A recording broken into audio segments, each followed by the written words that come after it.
আরও একটি আরব দেশ যোগ দিয়েছে ইসরায়েল হিজবুল্লাহ যুদ্ধে। ইসরায়েলে ইরানের হামলার কয়েকদিনের মধ্যেই এই সংঘাতে জড়িয়েছে আরও একটি মুসলিম দেশ। তবে কি মুসলিম বিশ্বেও বইতে শুরু করেছে ঐক্যের সুর? পশ্চিমাদের আগ্রাসন এবার ভেঙে চুরে হবে খান খান। ইরানের পর ইসরায়েল হিজবুল্লাহ সংঘাতে এবার ইরাক। ইরাকের প্রতিরোধ যোদ্ধারা দুইটি ইসরায়েলি শহরে তাণ্ডব চালিয়েছে। ইসরায়েলের শহর গোলান ও তাবারিয়ায় ড্রোন আক্রমণ করেছে ইরাকি প্রতিরোধ। এই হামলার দায় স্বীকার করে বিবৃতি প্রকাশ করেছে ইসলামিক রেজিস্ট্যান্স ইন ইরাক। 10 ঘণ্টার ব্যবধানে 3টি হামলা চালানো হয়েছে।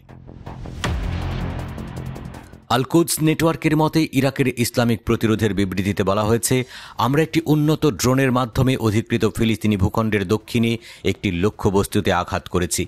ইরাকের ইসলামিক প্রতিরোধ ঘোষণা করেছে যে তারা প্রথমবারের মতো এই উন্নত ড্রোন ব্যবহার করেছে।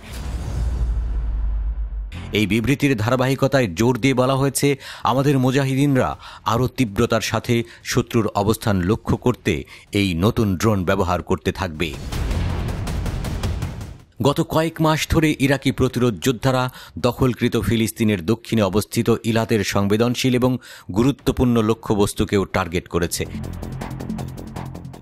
এই গোষ্ঠীটি এর আগে ইসরায়েলকে সতর্ক করে জানায়, যদি ইহুদিবাদী শাসক গাজা উপত্যকায় আক্রমণ অব্যাহত রাখে তবে তারা তাদের অভিযান আরও জোরদার করবে। শুক্রবার ইসলামিক রেজিস্ট্যান্সের যোদ্ধারা ইসরায়েলের 3টি আলাদা আলাদা অভিযান পরিচালনা করে। গ্রুপটি জানিয়েছে, লেবানন এবং গাজার সমর্থনে এই হামলা চালানো হয়েছে।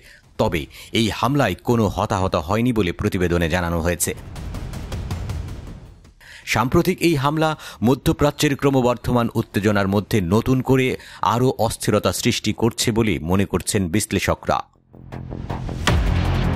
এর আগে লেবাননের সশস্ত্র গোষ্ঠী হিজবুল্লাহর প্রধান হাসান নাসরাল্লাহকে হত্যার প্রতিবাদে ইসরায়েলের ইলাত শহর লক্ষ্য করে হামলা চালায় ইরাকের ইসলামিক রেজিস্ট্যান্স। ওই হামলাতেও তারা ড্রোন ব্যবহার করে।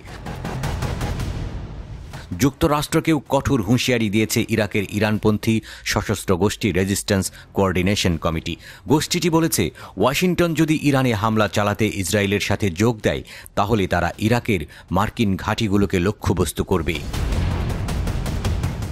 রেজিস্ট্যান্স কোঅর্ডিনেশন কমিটির বিবৃতিতে বলা হয়, আমেরিকানরা যদি ইরানের বিরুদ্ধে শত্রুতামূলক পদক্ষেপ নেয় বা যদি ইসরায়েল ইরানের ভূখণ্ডে বোমা হামলা চালানোর জন্য ইরাকের আকাশসীমা ব্যবহার করে তবে ইরাক ও এই অঞ্চলের সমস্ত আমেরিকান ঘাঁটি ও স্বার্থ আমাদের লক্ষ্যবস্তু হবে।